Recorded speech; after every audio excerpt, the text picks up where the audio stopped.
మీరు చెప్పండి. సేమ్ క్వశ్చన్కి ఆన్సరు నెల్లూరులో పట్టలేదు అంటున్నారు కదా, నెల్లూరులో పట్టలేదు అంటున్నారు. ఇప్పుడు మేము విఆర్సీ సెంటర్ నుంచి వస్తున్నాం సార్. విఆర్సీ సెంటర్ నుంచి వస్తే హ్యూజ్ రెస్పాన్స్. రాయలసీమ సక్సెస్ టూర్ని అనేది సక్సెస్ఫుల్గా కంప్లీట్ చేసి ఇక్కడ స్టార్ట్ చేస్తే ఒక రకంగా ఉంటుంది అనే దాన్ని సూపర్ డూపర్గా ఉంది. అక్కడ యాక్చువల్లీ ఈరోజు శివరాత్రి, అందరూ గుళ్ళో ఉండాలి, మేమందరం గుళ్ళో ఉండాలి. బట్ దేవుడు ఏడుంటే గుళ్ళో ఏడపోతాం, ఇక్కడికే వచ్చాం మేము. సో భయంకరంగా ఉంది రెస్పాన్స్ అనేది.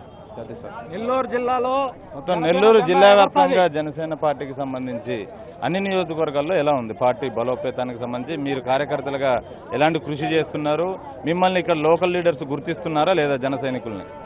సార్ మాకంటూ 1-to-1 రిలేషన్షిప్ సార్. పవన్ కళ్యాణ్కి మాకే రిలేషను, మధ్యలో ఎవరి కోసం మేము చేయట్లేదు. 1-to-1 రిలేషన్షిప్ కాబట్టి ఆయన కోసం మేము వర్క్ చేస్తున్నాం. ఆయన్ని మేము సీఎంగా చూడాలని మాత్రమే చూస్తున్నాం. ఓకే, మా వాళ్ళు ఈచ్ అండ్ ఎవ్రీ పర్సన్ జన సైనికులందరూ ఎవరు వాళ్ళ నెట్వర్క్లో మేము ఉన్నాం, సాఫ్ట్వేర్ వర్క్లో మా యాంగిల్లో మేము వర్క్ చేస్తున్నాం.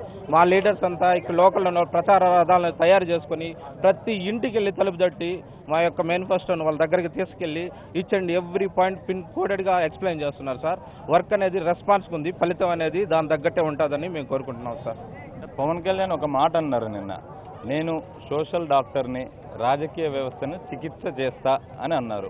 అది ఎలా చికిత్స చేస్తారనుకుంటారు సార్? ఇప్పుడు ఎలా ఉందంటే సార్, ఫస్ట్ ఆఫ్ ఆల్ ఇది చట్టం అనేది కొందరికి మాత్రం చుట్టంలాగా వర్క్ అవుతుంది సార్. పవన్ కళ్యాణ్ గారు చాలాసార్లు రిపీట్ చేశాడు అది. ఇప్పుడు దేశం అంటే మట్టి కాదే, దేశం అంటే మనుషులు అన్నట్టు ఈ యొక్క పరిపాలన అనేది ఒక జన్మభూమి కమిటీకో లేదంటే పార్టీ కార్యకర్తలకు మాత్రమే వర్క్ చేస్తుంది తప్ప జనం ఉండారు అనేది మర్చిపోతున్నారు సార్. బట్ జనసేన అధికారంలోకి వస్తే ప్రజలకు మాత్రమే ఉంటుంది సార్, కార్యకర్తలు కాదు, జనసేన కాదు, అందరూ ఒకేలాగా ట్రీట్ చేస్తారు సార్ మా పవన్ కళ్యాణ్ గారు. ఇక్కడ మనతో పాటు మరికొంతమంది జన సైనికులు ఉన్నారు. మీరు ఎక్కడి నుంచి వచ్చారు? అంతా జెండాలు పట్టుకుని వచ్చారు కదా? ఇక్కడ city sir, Kisan Nagar centre నుంచి వచ్చాం జనసేన పార్టీ తరఫున. ఎక్కడి నుంచి ర్యాలీకి వచ్చారు? మొత్తం కిసాన్ నగర్ సెంటర్ నుంచి ర్యాలీకి వచ్చాం. సుమారుగా 10 కిలోమీటర్ల నుంచి ర్యాలీ చేసుకుంటూ వచ్చాం సార్. ఏంటి మీ సమస్యలు ఏంటి? మా సమస్యలు అంటే ఇక్కడ మొత్తం నీతి లేని రాజకీయాలు సార్, మొత్తం నీతి రాజకీయాలు జరుగుతూ ఉన్నాయి. ఇక్కడ నెల్లూరులో చూసుకుంటే, నెల్లూరు వరకు చూసుకుంటే ఓటుకి నోటు అనే మాటకి నెల్లూరు మొదటి అర్థంలో ఉంటుంది.